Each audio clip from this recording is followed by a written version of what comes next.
everyone, welcome to once again in our channel Study with Om Sharma. So today in this video we are starting geography chapter number 1. The name of the chapter is the earth in the solar system.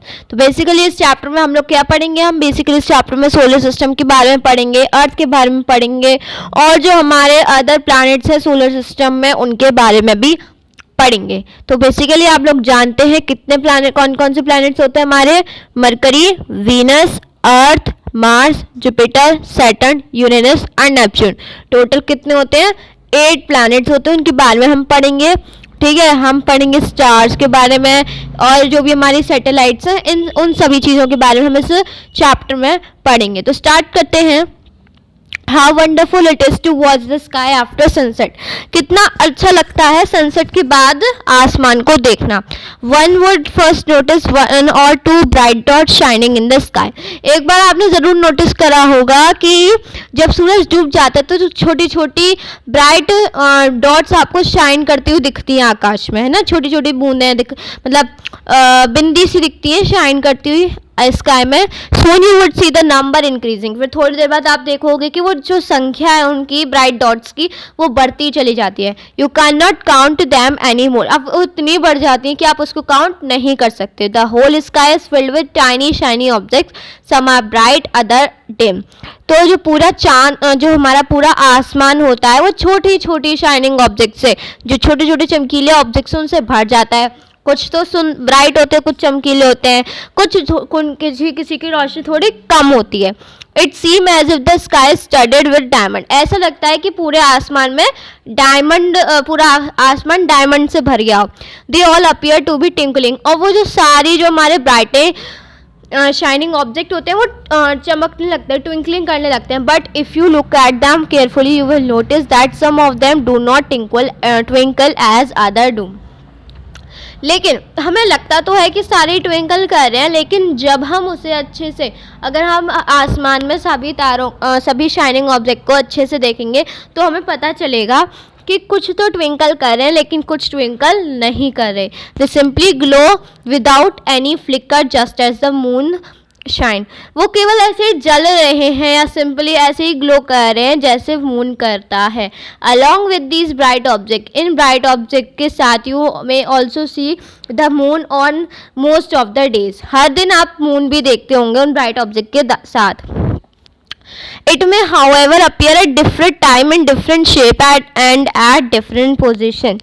तो ये जो हमारा जो moon है ये हर दिन आप देखते हो उसकी शेप डिफरेंट मतलब अलग अलग समयों पे हमें दिखता है, अलग अलग शेप में दिखता है और अलग अलग पोजीशन में दिखता है.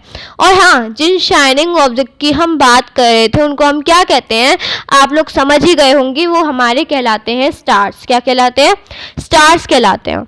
You can see the full moon only once in about a month. एक महीने में आप पूरा चांद केवल एक ही बार देखते हो. ठीक है, इट इज़ फुल मून. कब देखते हो, फुल मून की रात, फुल मून नाइट में, जैसे हम पूर्णिमा भी कहते हैं. फुल मून नाइट को क्या कहा जाता है, पूर्णिमा कहा जाता है. और उसी दिन आप पूरा चांद देख सकते हो. A fortnight later you can not see it at all. उस दिन के अलावा आप कभी भी उस पूरा चांद नहीं देख सकते.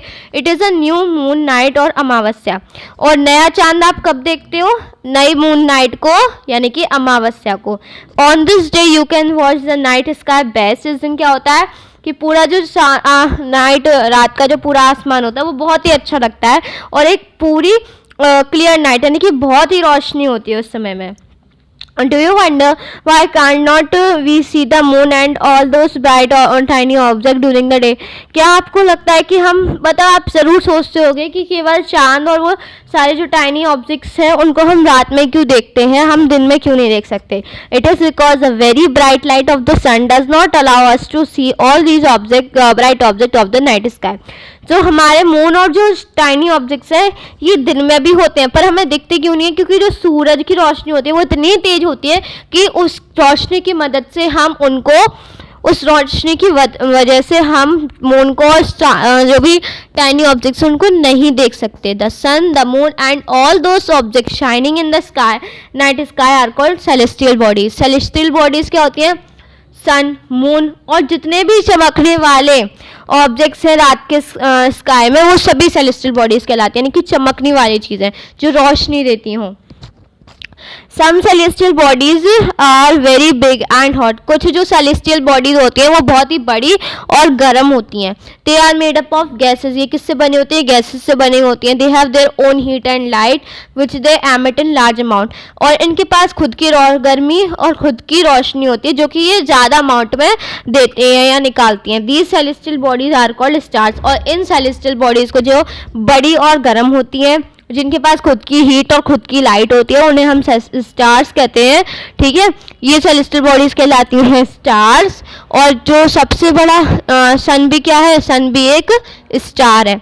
अब यहाँ पे लिख रहा है ये बिग होते हैं स्टार्स, तो स्टार हमें तो छोटे दिखाई देते हैं। देखिए आपको स्टार छोटे दिखाई देते हैं। आपने इमेजिन करा होगा कि ऊपर आकाश में आप जब भी एरोप्लेन देखते हो तो आपको वो बहुत छोटा दिखाई देता है, लेकिन व्हेन यू गो एयरपोर्ट, जब आप एयरपोर्ट पर जाओगे तो वहाँ पे आपको एरोप्लेन काफ़ी बड़ा दिखता है। जैसे अगर हम स्काई में देखें तो वो छोटा दिखता है, क्योंकि जो एरोप्लेन होता है जो हमारे घर से वो काफ़ी ऊपर उड़ रहा होता है, जिसकी वजह से वो हमें काफ़ी छोटा दिखाई देता है। इसी तरीके से हमारे घर से या धरती से काफ़ी दूर होते हैं स्टार, मून, तो इसी वजह से स्टार्स जो होते हैं वो हमें काफ़ी छोटे दिखाई देते हैं जितने वो बड़े होते हैं उसके मुताबिक। Countless twinkling stars in the starlight sky are similar to the sun. जो जिन तारों को हम गिन नहीं सकते रात के स्काई में, वो बिल्कुल चांद की तरह ही होते हैं। But we do not feel there, लेकिन हम उनकी गर्मी और लाइट को फील नहीं कर सकते। हम सन की तो हीट और लाइट को फील करते हैं, लेकिन हमें नाइट के स्काई में जो हमारे ट्विंकल स्टार होते हैं उनकी लाइट को और गर्मी को फील नहीं करते। ऐसा क्यों होता है आपको पता चल गया, हमने एग्जाम्पल के जरिए से समझा। And they look so tiny because they were very far far from us. और ये बहुत छोटे दिखाई देते हैं क्योंकि ये हमसे काफ़ी ज़्यादा दूर होते हैं। You must have noticed that all objects look similar, smaller when seen from a distance. तो आपने नोटिस करा होगा कि जो भी ऑब्जेक्ट हमसे दूर होते हैं वो काफ़ी छोटे दिखाई देते हैं। How smaller an aeroplane look when it is flying eight great height. तो एक एरोप्लेन कितना छोटा दिखता है जब वो काफ़ी ऊपर उड़ रहा होता है। While watching the night sky you may notice various pattern form by different group of star. जब आप रात का स्काई देखते हो तो आपको अलग अलग पैटर्न समझ में आते हैं तारों के द्वारा जो बने होते हैं। एक साथ तारे इकट्ठे होते हैं तो आप एक अलग ही सा पैटर्न बना के दिखाते हो उनको, तो वो क्या कहलाता है? उन पैटर्न्स को हम कॉन्स्टलेशन कहते हैं। Ursa Major of Big Bear is one such a constellation. Constellation के एग्जाम्पल में उर्सा मेजर या फिर बिग बियर भी एक एग्जाम्पल है, ये भी एक कॉन्स्टलेशन है। One of the most easily recognizable constellation is the Saptarishi. Saptarishi जो सबसे यादगार कॉन्स्टलेशन है सप्तऋषि है। ये सप्त दो शब्दों से मिला है, सप्ता और ऋषि से। सप्ता का मतलब क्या होता है? 7, और ऋषि का मतलब होता है sages. It is a group of 7 star. जैसे कि सप्ता का मतलब 7 होता है, तो ये 7 स्टार्स का ग्रुप होता है, यानी कि 7 स्टारों का ग्रुप होता है। जो भी इससे फिगर बनती है वो 7 स्टार्स को मिलाकर बनती है। ठीक है, that form a part of Ursa Major constellation, और जो कि उर्सा मेजर कॉन्स्टलेशन का ही एक पार्ट बनाता है। Ask someone elder in your family और neighbourhood to show you more stars, planet and constellation in the sky. आप अपने बड़ों से या पड़ोसियों से, अपने परिवार के लोगों से कहिए कि आपको वो स्टार दिखाए, प्लैनेट दिखाएं, कॉन्स्टलेशन दिखाएं स्काई में। ठीक है, चांद में। तो यहाँ पे एक फिगर है, देखो ये जो लड़की है इस फिगर में आप देख रहे हैं, एक लड़की है जो कि नॉर्थ, एक स्टार को जो देख रही है जो कि क्या है? नॉर्थ स्टार है। ये स्टार कौन से हैं? पॉइंटर स्टार्स हैं। तो ये लड़की किधर की तरफ नोटिस करिए? नॉर्थ की तरफ नोटिस करिए। तो नॉर्थ स्टार किधर होता है? नॉर्थ में ही होता है। ठीक है, आगे है, in ancient time people use to determine direction during the night with the help of star. पुराने समय में लोग डायरेक्शन कैसे याद करते थे या समझते थे? रात के समय में स्टार्स की मदद से। The north star indicate north direction. North star कौन सा डायरेक्शन इंडिकेट करता है? North direction. और नॉर्थ स्टार को हम पोल स्टार भी कहते हैं। It always remain in the same position. इसकी पोजिशन हमेशा सेम रहती है। कौन सी? North. We can locate the position of pole star with the help of Saptarishi. हम पोल स्टार की लोकेशन, पोल स्टार क्या है? नॉर्थ स्टार है उसकी पोजीशन हम सप्तऋषि की मदद से भी लोकेट कर सकते हैं. Look at figure 1.1. You will notice that if an imaginary line is drawn joining the pointer star and extend further, it will point to the North Pole star. अगर हम 1.1 फिगर को देखें तो उसमें देख रहे हो एक हम क्या कर रहे हैं, लाइन बना रहे हैं. पॉइंटर स्टार को देखते हुए हम एक लाइन बना रहे हैं जो कि किसको नोटिस कर रही है, नॉर्थ स्टार को दिखा रही है या पोल स्टार को दिखा रही है. ओके आगे है some celestial bodies do not have their own heat and light. कुछ सेलेस्टियल बॉडीज होती है जिनकी खुद की रोशनी या लाइट नहीं होती है. They are lit by the light of the star. ये स्टार्स की मदद से ही अपनी रोशनी देती है. इन बॉडीज को क्या कहा जाता है, प्लैनेट्स कहा जाता है. जो वर्ड प्लैनेट है किससे बना है, ये ग्रीक शब्द से लिया गया है प्लैनेटाई, जिसका मतलब क्या होता है, wanderers. The earth on which we live is a planet. तो पृथ्वी क्या है, पृथ्वी ही भी एक प्लैनेट है जिसपे हम रहते हैं. It get all its heat and light from the sun. इसको अपनी पूरी रोशनी लाइट किससे मिलती है, सन से, और सन हमारा पास का स्टार है. If we look at the earth from a great distance, say the moon, it will appear to be shining just as the moon.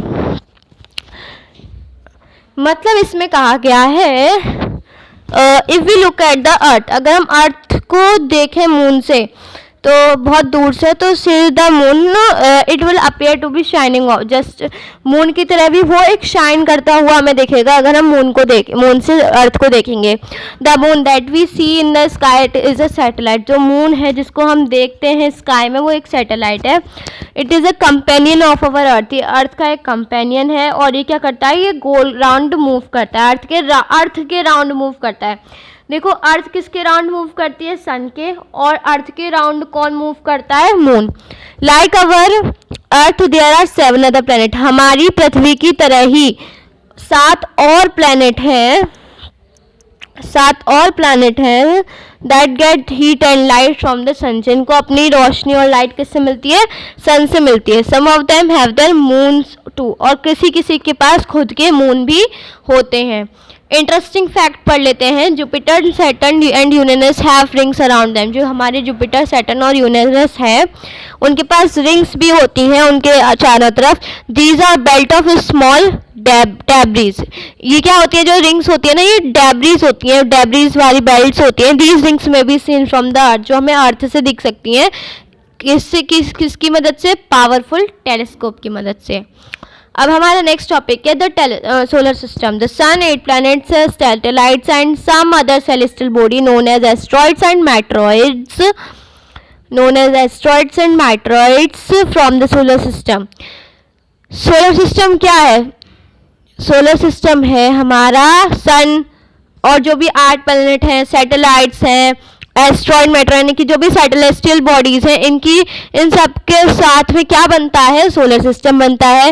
We often call it a solar family. हम इसको solar family भी कह सकते हैं जिसका head कौन होता है, सन होता है. Do you know Sol in Roman mythology is the sun god. Sol जो है रोमन माइथोलॉजी में सोल क्या है, संगड है. Solar means related to the sun. Solar का मतलब सन से ही रिलेटेड है. The family of the sun is therefore called the solar system. जो सन की फैमिली है वो क्या कहलाती है, सोलर सिस्टम कहलाती है. Write down as many words using the word solar on your own as you. हमें सोलर शब्द का इस्तेमाल करके काफ़ी सारे वर्ड्स लिखने हैं. Word origin.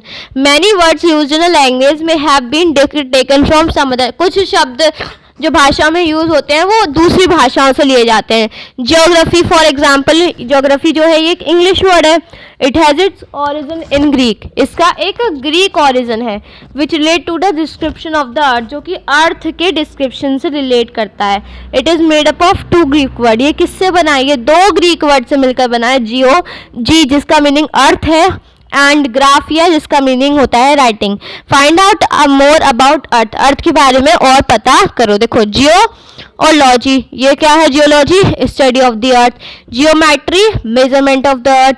जियोइड यानी कि रिजेंबलिंग द शेप और फॉर्म ऑफ द अर्थ. तो जियो में हमने लॉजी, मैट्री, ऑइड मिलाया तो अलग अलग अर्थ की अलग अलग चीज़ों के बारे में हमें पता चला. ठीक है, अब यहाँ पे है हमारा, हम सन वाला टॉपिक पढ़ते हैं. अब the sun is the centre of the solar system. Sun क्या है, सोलर सिस्टम के बीच में आता है. It is a huge it is huge and made up of extremely hot gases, ये बहुत बड़ा होता है और ये गरम गरम गैसेज से मिलकर बना होता है. It provide the pulling force that bind the solar system, ये पुलिंग फोर्स प्रोवाइड करता है जो कि सोलर सिस्टम में बिंड होता है. The sun is the ultimate source of heat and light for the solar system. Solar system के लिए अल्टीमेट सोर्स हीट और लाइट का कौन है? सन है. But the tremendous heat is not felt so much by us because despite being our nearest star, लेकिन जो उसकी गर्मी होती है हीट इज़ नॉट फेल्ट, जो हमें महसूस नहीं होती सो मच बाय, ऐसा क्यों होता है? क्योंकि हमें बहुत ही कम फील होती है. Because despite being our nearest star, ये हमारा भले ही करीब का स्टार हो पर हमें इसकी गर्मी महसूस नहीं होती क्योंकि ये हमसे काफ़ी दूर होता है. The sun is about 150 million kilometre away from the earth. Earth से सन कितने दूर है, कितने मिलियन किलोमीटर दूर है? 150 मिलियन किलोमीटर दूर है. तो अभी हमने यहाँ तक पढ़ा द सन तक. बाकी के जो भी टॉपिक्स बचे हैं वो हम अगले वीडियो में कंप्लीट करेंगे. तो इस वीडियो में बस इतना ही, मिलते हैं अगले वीडियो में. तब तक के लिए गुड बाय. और अगर आपको वीडियो अच्छा लगा हो तो आपको पता है आपको क्या करना है, हमारे वीडियोस को लाइक करना है, चैनल को सब्सक्राइब करना है और ज़्यादा अमाउंट में शेयर भी करना है जिससे और लोगों को भी हमारे चैनल के बारे में पता चले. और तो बस इतना ही. हम अगले we will meet in our next video and goodbye. Take care.